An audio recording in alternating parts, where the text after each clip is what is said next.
Hi everyone, आज ये 11 मई 2026 के इंपॉर्टेंट करंट अफेयर को डिस्कस करते हैं। So let's get started without any further delay. पांचवी ब्रिक्स सर्वोच्च लेखा परीक्षा संस्थान शिखर बैठक का आयोजन कहाँ पे किया जा रहा है, जिसको ब्रिक्स सुप्रीम ऑडिट इंस्टीट्यूशन बोलते हैं। इसका आयोजन बेंगलुरु, भारत में किया जा रहा है। इस बैठक की अध्यक्षता भारत के CAG, comptroller and auditor general करेंगे। और इसकी थीम की बात करते हैं तो शहरी क्षेत्र का ऑडिटर और शहरी गतिशीलता है। ब्रिक्स की बात करते हैं तो ब्रिक्स में वर्तमान में 10 देश शामिल हैं और नवीनतम देश इंडोनेशिया है, तो ये भी आपको ध्यान में रखना है। जून 2026 में ब्रिक्स के कृषि मंत्रियों की बैठक इंदौर में होगी, तो ये भी आपको ध्यान में रखना है। जब हम ब्रिक्स की बात करते हैं तो इसका फॉर्मेशन जुलाई 2006 में हुआ।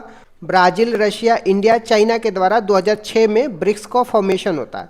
पहली समिट की बात करते हैं तो 16 जून 2009 को एकैतनबर्ग, रशिया में होता है। साउथ अफ्रीका जो है ब्रिक्स में 2010 में जुड़ जाता है, अब जाकर के ब्रिक्स बन जाता है। थर्ड ब्रिक्स समिट और पहला साउथ अफ्रीका के साथ जो ब्रिक्स की समिट होती है, ये सनाया, चाइना में होती है 2011 में। और इस तरीके से ब्रिक अब ब्रिक्स बन जाता है। एनडीबी की बात करते हैं, जिसको न्यू डेवलपमेंट बैंक बोलते हैं, इसी को ब्रिक्स बैंक बोलते हैं। इसका हेडक्वार्टर शंघाई, चाइना में है, तो ये भी आपको ध्यान में रखना है। एनडीबी और सीआरए की फॉर्मेशन की बात करते हैं तो 2014 में होते हैं at the BRICS summit Fortaleza, Brazil में होती है। एनडीबी का full form new development bank है और सीआरए का full form contingent reserve arrangement है। 21 जुलाई 2015 को न्यू डेवलपमेंट बैंक काम करना स्टार्ट कर देता है। 15वें ब्रिक्स समिट की बात करते हैं तो 2023 में होता है, जिसमें ब्रिक्स इन्वाइट करता है 6 नए मेंबर को। ब्रिक्स में नए मेंबर की बात करते हैं तो ब्रिक्स में जो नए मेंबर है Iran, UAE, Ethiopia, Saudi Arabia और इजिप्ट है।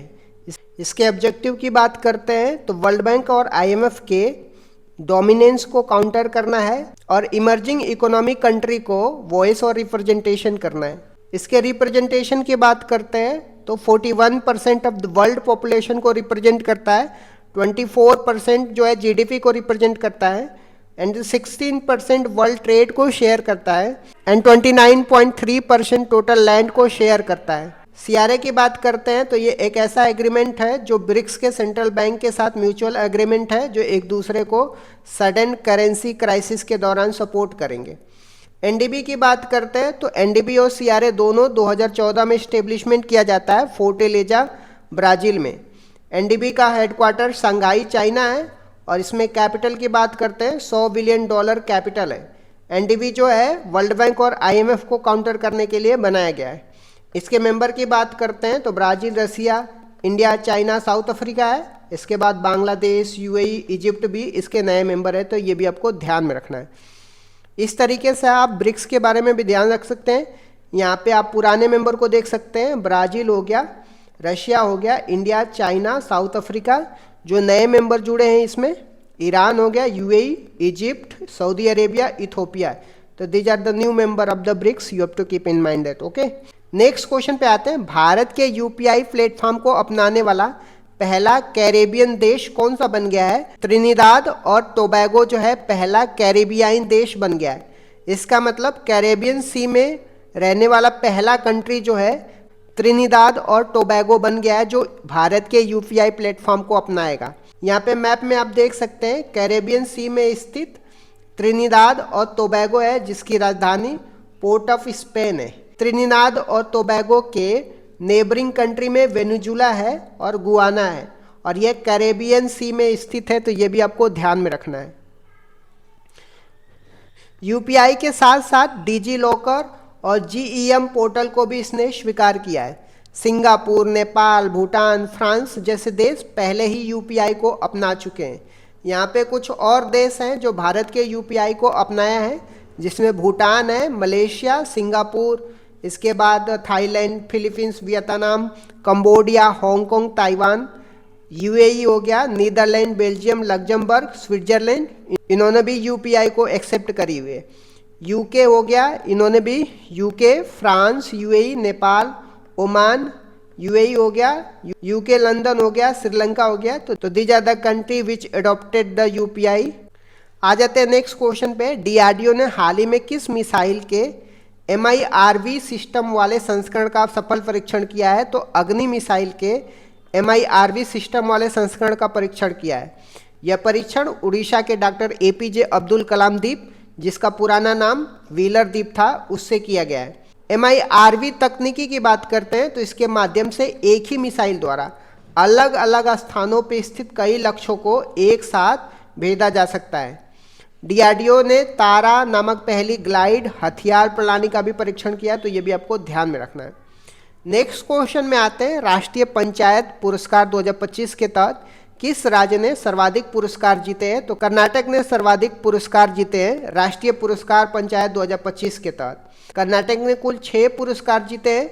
सर्वश्रेष्ठ जिला पंचायत का पुरस्कार सिपाही जिला त्रिपुरा को मिला है।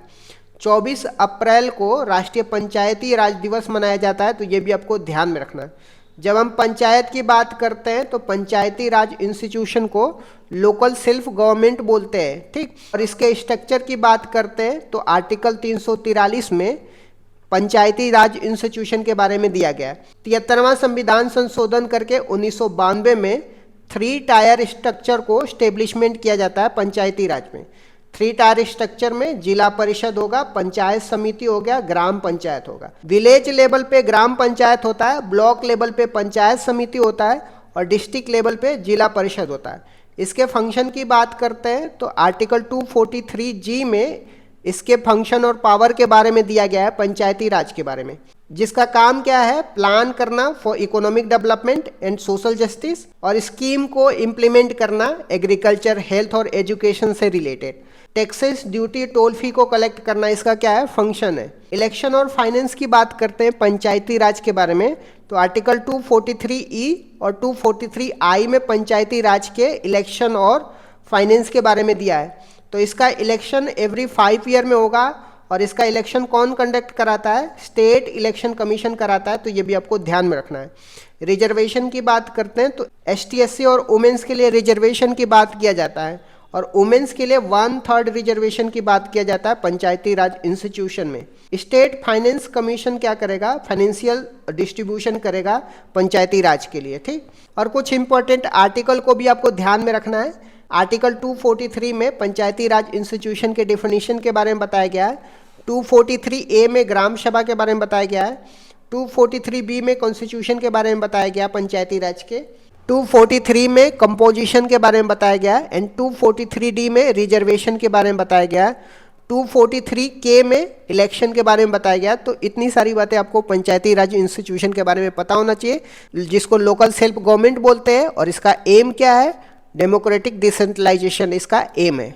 आ जाते हैं नेक्स्ट क्वेश्चन पे। भारत के नए चीफ ऑफ डिफेंस स्टाफ, जिसको CDS बोलते हैं, पद पे किसे नियुक्त किया गया है? तो लेफ्टिनेंट जनरल NS राजा सुब्रमणी को CDS पद पे नियुक्त किया गया है। वे भारत के तीसरे CDS होंगे।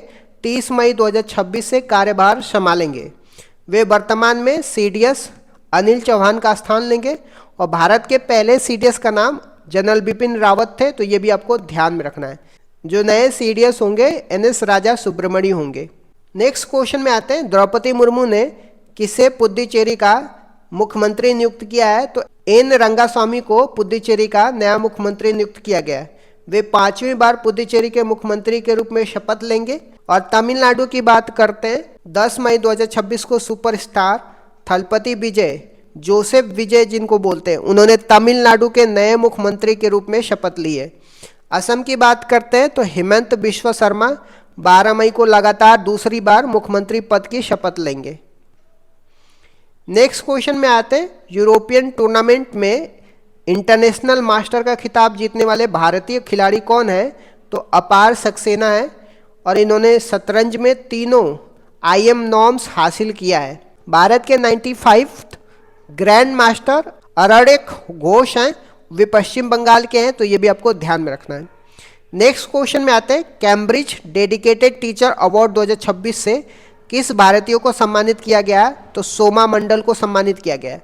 नेक्स्ट क्वेश्चन में आते हैं, बौद्ध भिक्षु संप्रदाय में शामिल होने वाला दुनिया का पहला रोबोट कौन सा है? तो इसका नाम गाबी है। यहाँ पे हम देख सकते हैं, गाबी एक ह्यूमनॉइड रोबोट है जो बुद्धिस्ट मॉन्क बन गया है। यह दक्षिण कोरिया का ह्यूमनॉइड रोबोट है और गाबी के अर्थ की बात करते हैं तो बुद्ध की कृपा होता है। नेक्स्ट क्वेश्चन में आते हैं, अरावली परिदृश्य में हाल ही में किस दुर्लभ जीव की प्रजनन का पहला फोटोग्राफिक साक्ष्य मिला है? तो इसका नाम रस्टी स्पॉटेड कैट है। यहाँ पे देख सकते हैं ये कैट की सबसे छोटी प्रजाति है। इसे बिल्लियों का हमिंग बर्ड कहा जाता है क्योंकि ये आकार में बहुत ही छोटी होती है। यह साक्ष्य दिल्ली, एनसीआर और हरियाणा के अरावली क्षेत्र में दर्ज किया गया, तो ये भी आपको ध्यान में रखना है। कुछ महत्वपूर्ण तथ्यों की बात करते हैं तो म्यांमार में यहाँ देश का दूसरा सबसे बड़ा रूबी खोजा गया है जो 2.2 kg का है। पश्चिम बंगाल की बात करते हैं तो शुभेंदु अधिकारी 9 मई को बीजेपी के पहले मुख्यमंत्री के रूप में शपथ लिया है। स्काई रूट एरोस्पेस की बात करते हैं तो यह भारत की पहली स्पेस टेक यूनिकॉर्न कंपनी बन गई है। विश्व थैलेसीमिया दिवस की बात करते हैं, यह प्रति वर्ष 8 मई को मनाया जाता है, तो यह भी आपको ध्यान में रखना है। इस तरीके से मैंने 11 मई 2026 के इंपॉर्टेंट करंट अफेयर को डिस्कस कर दिया। Thank you so much guys, keep loving, keep supporting, bye bye, see you. जनगणना की बात करते हैं, भारत में जनगणना की शुरुआत कब और किसके कार्यकाल में हुई थी? तो भारत में जनगणना की शुरुआत 1872 में वायसराय लॉर्ड मायो के कार्यकाल में शुरुआत हुई थी। वैज्ञानिक और दशकीय आधार पर जनगणना की शुरुआत कब और किसके कार्यकाल में हुई थी? वैज्ञानिक और दशकीय आधार पर हर 10 वर्ष में जनगणना की शुरुआत 1881 में वायसराय लॉर्ड रिपन के कार्यकाल में हुई थी। 2011 की जनगणना का क्रम क्या था? 2011 की जनगणना कुल मिला के 15वें क्रम की थी, स्वतंत्र भारत के हिसाब से 7वें क्रम की थी और दशक के आधार पर 14वें क्रम की थी। महाविभाजक वर्ष किसे कहा जाता है और क्यों?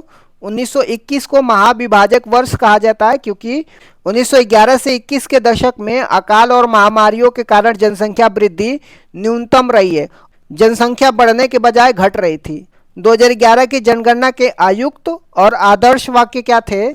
तो आयुक्त चंद्रमौली साहब थे और आदर्श वाक्य हमारी जनगणना हमारा भविष्य, आर सेंसस आर फ्यूचर है। 2011 की जनगणना के अनुसार भारत की कुल जनसंख्या दशकीय वृद्धि दर कितनी थी? कुल जनसंख्या की बात करते 121.09 करोड़ थी, जिसमें भारत चीन के बाद दूसरे स्थान पे था। दशकीय वृद्धि दर की बात करते हैं 2001 से 2011 तक 17.7% थी। सर्वाधिक और न्यूनतम जनसंख्या वाला राज्य कौन से थे? तो सर्वाधिक जनसंख्या वाला राज्य उत्तर प्रदेश जिसमें 16.51% और इसके बाद महाराष्ट्र, बिहार और पश्चिम बंगाल है। न्यूनतम जनसंख्या वाला राज्य सिक्किम है जिसमें 0.05%, इसके बाद मिजोरम और अरुणाचल प्रदेश है। सर्वाधिक और न्यूनतम दशकीय वृद्धि दर वाला राज्य कौन से थे? सर्वाधिक दशकीय वृद्धि दर वाला राज्य मेघालय है जिसका 27.9% वृद्धि दर है। न्यूनतम ऋणात्मक वृद्धि वाला नागालैंड है जिसमें -0.6% वृद्धि दर थी। यह एकमात्र राज्य था जहां जनसंख्या वृद्धि दर ऋणात्मक थी। भारत की जनसंख्या घनत्व कितना है? सर्वाधिक और न्यूनतम जनसंख्या घनत्व वाला राज्य कौन से हैं? तो भारत की जनसंख्या घनत्व 382 व्यक्ति प्रति वर्ग किलोमीटर है। सर्वाधिक जनसंख्या घनत्व बिहार का है, 1106 व्यक्ति प्रति वर्ग किलोमीटर है। न्यूनतम जनसंख्या घनत्व वाला राज्य अरुणाचल प्रदेश है जिसमें 17 व्यक्ति प्रति वर्ग किलोमीटर है।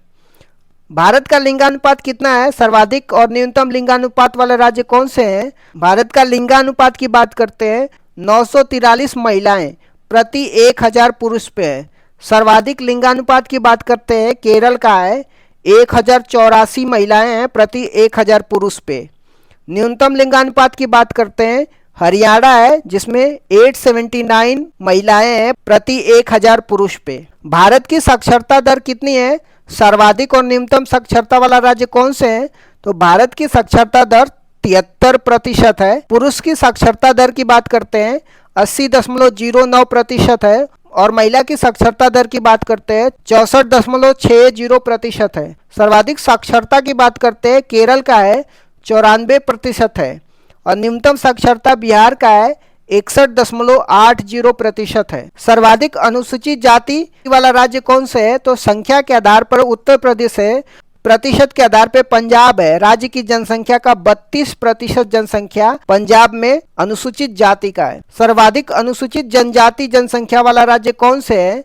संख्या के आधार पर मध्य प्रदेश सर्वाधिक अनुसूचित जनजाति वाला राज्य है। प्रतिशत के आधार पर मिजोरम है जिसकी राज्य की 94% जनसंख्या शेड्यूल ट्राइब की है। पंचवर्षीय योजना के बारे में मैंने डिस्कस तो किया है, बट एक बार फिर से मैं पंचवर्षीय योजना के बारे में रिवीजन करा देता हूँ। पहली पंचवर्षीय योजना 1951 से 56 तक थी। इसकी मुख्य विशेषताएं क्या थी? इसका टाइम पीरियड की बात कर, यह योजना 1 अप्रैल 1951 से लेकर के 1956 तक चली थी। मॉडल की बात करते हैं, यह हेरोल्ड डोमर मॉडल पर आधारित थी और इसका प्रारूप के.एन. राज ने तैयार किया था। उद्देश्य क्या था पहली पंचवर्षीय योजना का? इसका मुख्य ध्यान कृषि एग्रीकल्चर पर था। विकास की दर की बात करते हैं, जो लक्ष्य था 2.1% था, लेकिन 3.6% की वृद्धि हासिल की गई थी, जो लक्ष्य से अधिक थी। दूसरी पंचवर्षीय योजना 1956 से 1961 के प्रमुख बिंदु क्या थे? दूसरी पंचवर्षीय योजना की अवधि की बात करते हैं, 1956 से 1961 तक रहता है। मॉडल की बात करते हैं, यह महालनोबिस मॉडल पर आधारित थी।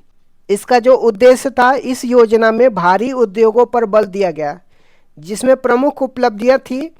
इसी योजना के दौरान भिलाई छत्तीसगढ़, राउरकेला उड़ीसा, दुर्गापुर पश्चिम बंगाल में आयरन स्टील प्लांट स्थापित किए गए। विकास की दर की बात करते हैं, लक्ष्य 4.5% का था और प्राप्ति 4.27% थी। तीसरी पंचवर्षीय योजना 1961 से 66 तक क्यों असफल रही थी? 1961 से 66 तक तीसरी पंचवर्षीय योजना थी। यह मॉडल सुखमय चक्रवर्ती मॉडल पर आधारित थी। इसका उद्देश्य था कृषि और उद्योग दोनों पर बल देना। असफलता के कारण ये थे, यह योजना 1962 के दौरान भारत चीन युद्ध और 1965 के भारत पाकिस्तान युद्ध के कारण अपने लक्ष्य को प्राप्त नहीं कर सकी और असफल रही। अन्य घटना की बात करते हैं तीसरी पंचवर्षीय योजना में, इसी दौरान जय जवान जय किसान का नारा दिया गया था और 1965 में भारतीय खाद्य निगम, जिसको फूड कॉरपोरेशन ऑफ इंडिया की स्टेब्लिशमेंट की बात करते हैं, तो तीसरी पंचवर्षीय योजना में एफसीआई का इस्टेब्लिशमेंट होता है। नेक्स्ट देख लेते हैं योजना अवकाश की। योजना अवकाश, जिसको प्लान हॉलीडेज बोलते हैं, ये क्या था और यह कब हुआ था? तीसरी पंचवर्षीय योजना की असफलता के बाद 1966 से लेकर के 1969 तक 3 वर्षों के लिए कोई पंचवर्षीय योजना नहीं बनाई गई। इसे योजना अवकाश कहा जाता है। इसी दौरान एक एक वर्ष की योजना शुरू की गई थी। खाद्यान्न में आत्मनिर्भरता के लिए हरित क्रांति, जिसको ग्रीन रेवोल्यूशन की शुरुआत की गई थी। चौथी पंचवर्षीय योजना 1969 से 1974 की मुख्य बातें क्या थी? तो इसका टाइम पीरियड की बात करते हैं, 1969 से लेकर के 1974 तक थी। यह मॉडल अशोक रुद्र मॉडल पर आधारित थी और इसका प्रारूप डी.आर. गॉडगिल ने तैयार किया था। उद्देश्य की बात करते हैं, इसका लक्ष्य स्थिरता के साथ आर्थिक विकास करना, डेवलपमेंट विथ स्टेबिलिटी था। प्रमुख घटनाएं की बात करते हैं, तो चौथी पंचवर्षीय योजना में 1969 में 14 बैंकों का राष्ट्रीयकरण किया गया था। ये पहली बात हो गई। इसके बाद 1971 में भारत पाकिस्तान का युद्ध हुआ और 1974 में पहला परमाणु परीक्षण ऑपरेशन स्माइलिंग बुद्धा पोखरण में किया गया था। पांचवी पंचवर्षीय योजना 1974 से 1978 क्यों अद्वितीय थी? यह भारत का एकमात्र ऐसी योजना है जो अपने निर्धारित समय 5 वर्ष से पहले केवल 4 वर्षों में ही समाप्त हो गई। 1974 से लेकर 1978 तक ही रही थी। यह डीपी दर मॉडल पर आधारित थी और इसका मुख्य लक्ष्य गरीबी उन्मूलन था। रोलिंग प्लान 1978 से 1980 तक क्या था? 1978 में सरकार बदलने के बाद मोरारजी देसाई की जनता पार्टी सरकार ने पंचवर्षीय योजना को समाप्त कर रोलिंग प्लान शुरू किया था। विश्व में इसके जनक डॉक्टर गुरनार मिर्डर थे।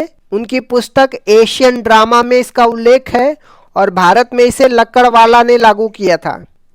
छठवीं पंचवर्षीय योजना 1980 से 1985 के दौरान क्या महत्वपूर्ण घटनाएं हुई थी?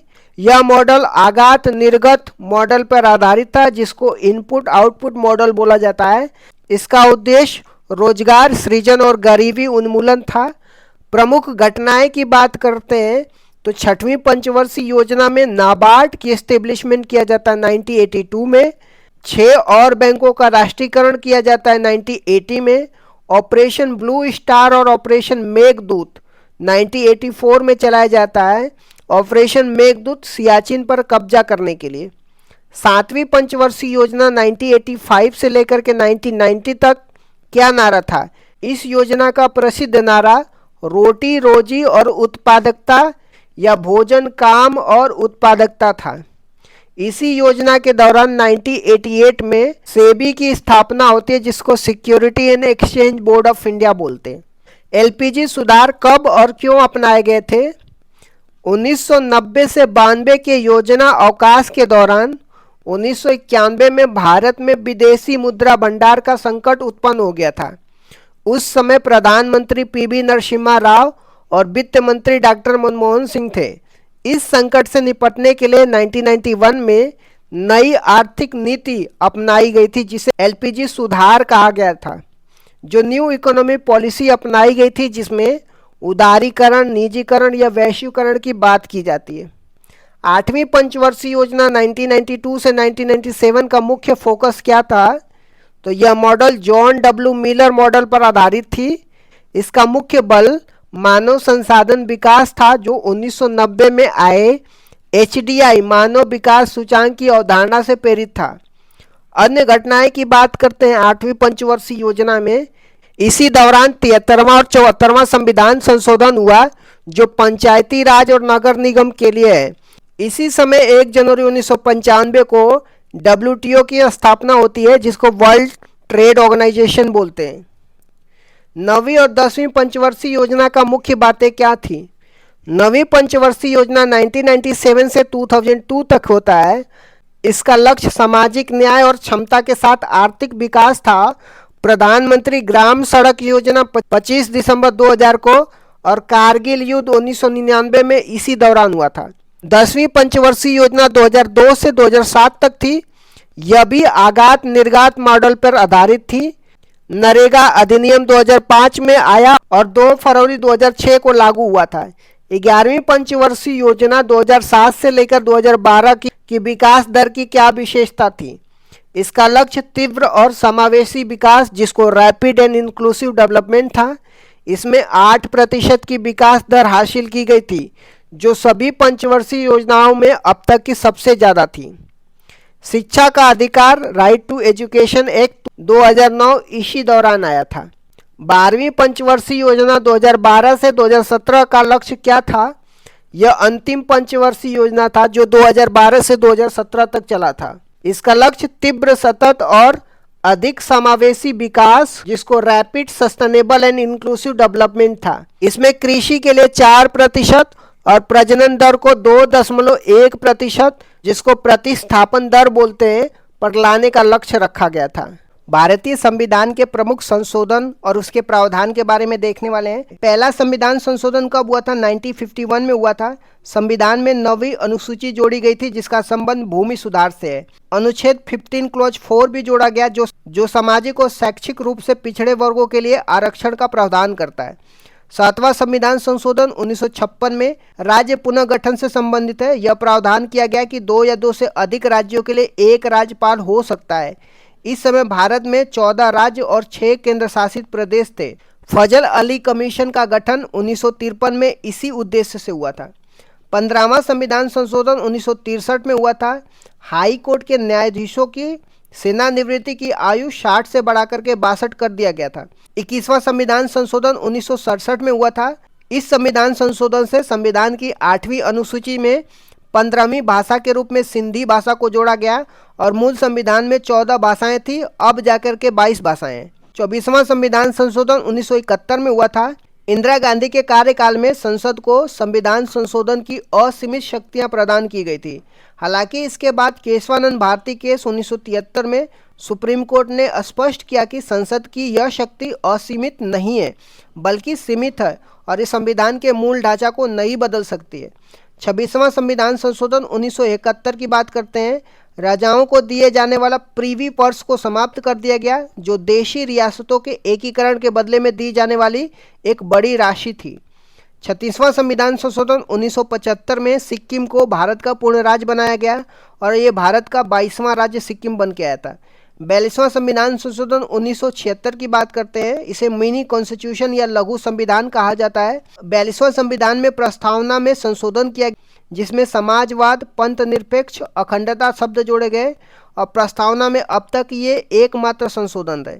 42वां संविधान संशोधन में फंडामेंटल ड्यूटी जोड़ी गई थी, जो भाग 4A में अनुच्छेद 51A को जोड़ा गया था, जिसमें मौलिक कर्तव्य शामिल थे। यह सरदार स्वर्ण सिंह समिति की सिफारिश पे फंडामेंटल ड्यूटी, जिसको मौलिक कर्तव्य बोलते हैं, इसको जोड़ा गया था। 42वां संविधान संशोधन में राज्य सूची से समवर्ती सूची में विषयों को हस्तांतरण किया गया, जिसमें 5 विषय वन, वन्य जीव, मापतोल, न्याय प्रशासन और शिक्षा को राज्य सूची से समवर्ती सूची में स्थानांतरित किया गया।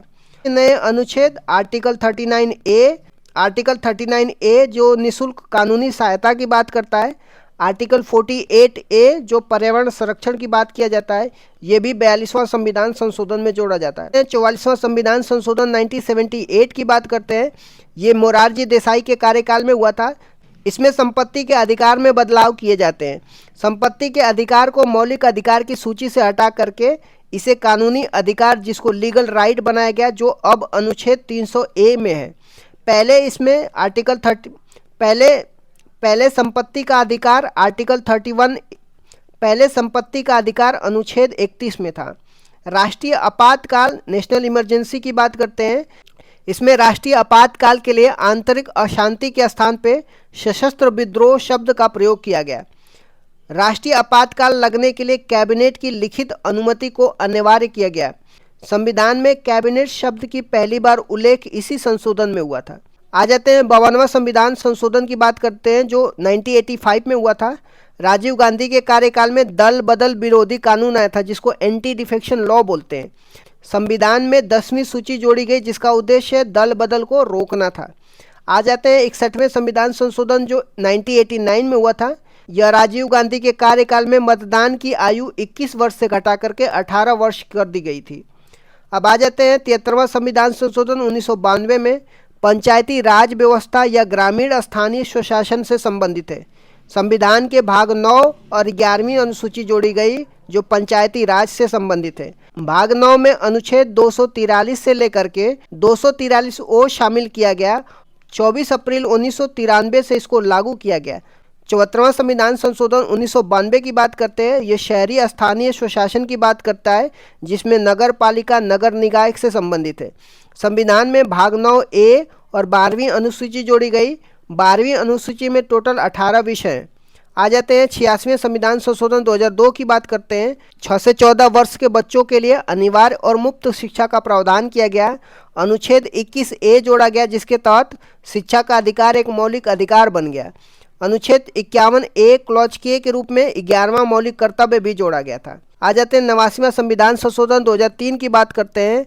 अनुच्छेद 338A को जोड़ा गया, जिसमें राष्ट्रीय अनुसूचित जनजाति आयोग, जिसको national commission for scheduled tribe का उल्लेख है। अनुच्छेद 338 में राष्ट्रीय अनुसूचित जाति का उल्लेख किया गया है। 91वां संविधान संशोधन 2003 की बात करते हैं। मंत्रिपरिषद के आकार को सीमित किया गया। इसके अनुसार कुल लोकसभा सदस्यों के 15% से अधिक मंत्री नहीं हो सकते। आ जाते हैं 92वां संविधान संशोधन 2003 की बात करते हैं। 8वीं अनुसूची में 4 भाषाएं जोड़ी जाती है, जो बोडो, डोंगरी, संथाली और मैथिली होती है। 97वां संविधान संशोधन 2011 में सहकारी समिति से संबंधित है। संविधान के भाग 9B अनुच्छेद 43B और अनुच्छेद 19 क्लॉज 1 क्लॉज C में सहकारी समिति शब्द जोड़ा गया। 99वां संविधान संशोधन 2014 की बात करते हैं। यह एक ऐसा संविधान संशोधन था जिसमें सुप्रीम कोर्ट ने असंवैधानिक करार दिया था। यह राष्ट्रीय न्यायिक नियुक्ति, जिसको नेशनल जुडिशरी अपॉइंटमेंट कमीशन के निर्माण की बात करता है, जिसका उद्देश्य कॉलेजियम पद्धति को बदलना था। आ जाते हैं 100वां संविधान संशोधन 2015 की बात करते हैं। भारत और बांग्लादेश के बीच में 3 बीघा कॉरिडोर जमीन के आदान प्रदान से संबंधित है। 101वां संविधान संशोधन 2016 की बात करते हैं, जिसमें GST, जिसको गुड्स एंड सर्विस टैक्स बोलते हैं, इससे संबंधित है। यह 1 जुलाई 2017 को लागू हुआ। विजय केलकर समिति के सिफारिश पर यह आया था। संविधान में अनुच्छेद 246A GST का उल्लेख है और अनुच्छेद 279A जो GST काउंसिल का उल्लेख, जिसका प्रमुख भारत के वित्त मंत्री होता है, ये सब जोड़ा गया। 102वां संविधान संशोधन 2018 की बात करते हैं। इसमें आर्टिकल 338 बी जोड़ा गया, जिसमें राष्ट्रीय पिछड़ा वर्ग आयोग की बात करता है। इसमें यह निर्धारित किया गया कि कौन सी जाति पिछड़ा वर्ग में आएगी और यह अधिकार केंद्र सरकार का होगा। आ जाते हैं 103वां संविधान संशोधन 2019 की, जो आर्थिक रूप से कमजोर वर्ग, जिसको इकोनॉमिकली वीकर सेक्शन बोलते हैं, 10% आरक्षण की बात किया जाता है। संविधान में अनुच्छेद 15 क्लॉज 6 संस्थाओं में प्रवेश के लिए आरक्षण और अनुच्छेद 16 क्लॉज 6 सरकारी नौकरियों में आरक्षण की बात किया जाता है। आ जाते हैं 104वां संविधान संशोधन 2019 की, जिसमें लोकसभा और विधानसभा में एंग्लो इंडियन के लिए आरक्षित सीटों को समाप्त कर दिया गया। अनुसूचित जाति अनुसूचित जनजाति के लिए आरक्षण को 10 साल के लिए क्या कर दिया गया, बढ़ा दिया गया। आ जाते हैं 105वां संविधान संशोधन 2021 की। यह 102वें संविधान संशोधन में संशोधन करता है।